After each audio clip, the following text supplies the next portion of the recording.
আসসালামু আলাইকুম। সবাই কেমন আছেন? আশা করি ভালো আছেন। আলহামদুলিল্লাহ আমিও ভালো আছি। আজ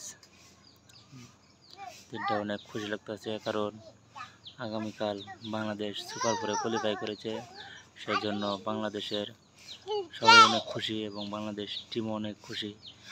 যে ম্যাচটা শ্রীলঙ্কা আফগানিস্তানে ছিল, সেখানে শ্রীলঙ্কার আগ্রহের চেয়ে বাংলাদেশের কোটি কোটি মানুষের আগ্রহ ছিল বেশি, কারণ সেটা বাংলাদেশের ভাগ্য নির্ধারণী একটা ম্যাচ।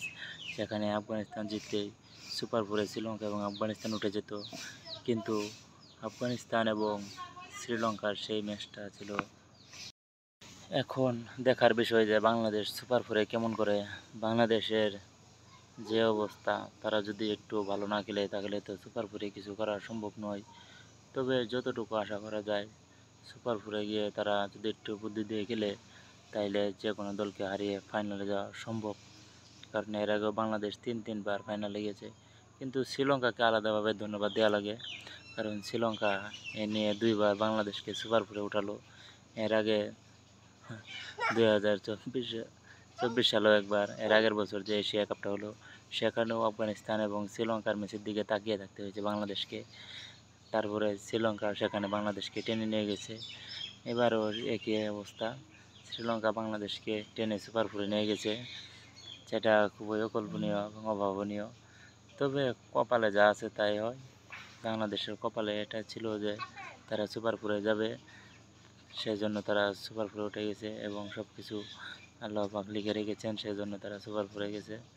তো এখন শুধু এখন আমরা শুধু বাংলাদেশ দলের জন্য দোয়া করতে পারি, কিন্তু খেলতে হবে তাদেরকেই।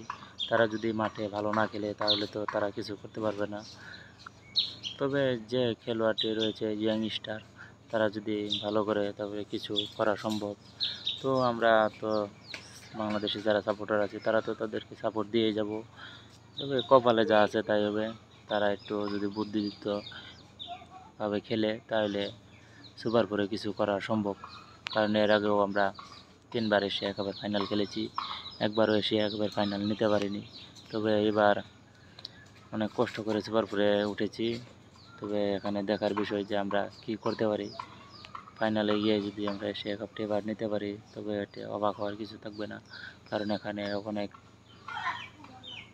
অনেক যুবক খেলোয়াড় আছে, দুর্দান্ত খেলে তারা। তারা যদি একদিন ভালো খেলতে পারে তাহলে যে কোনো দলকে হারানোর সক্ষমতা রয়েছে। বাংলাদেশের পেস ব্যাটারি অনেক উন্নত করছে। তারপরে অসাধারণ নাসুমকে বলতে হয়, কারণ নাসুম এখন অনেক ভালো বল করে। তবে আমরা সবাই শুধু দোয়া করবো তাদের জন্য, তারা যাতে সবাই যে কোনো দলকে হারাতে পারে। ভালো খেলতে হবে তাদেরকে, যা তারা যে কোনো দলকে হারানোর জন্য সক্ষম। তো সবাই ভালো থাকবেন, সুস্থ থাকবেন, বাংলাদেশ দলকে সাপোর্ট দেবেন সবসময়। হারলেও বাংলাদেশ, জিতলেও বাংলাদেশ। সবাই আমার কথাগুলো যদি আপনাদের খারাপ লেগে থাকে সবাই কিছু মনে করবেন না। সবাই লাইক কমেন্ট করে পাশে থাকবেন। আমার চ্যানেল নতুন হলে সবাই সাবস্ক্রাইব করে পাশে থাকবেন। ধন্যবাদ। আসসালামু আলাইকুম। সবাইকে জুমা মুবারক।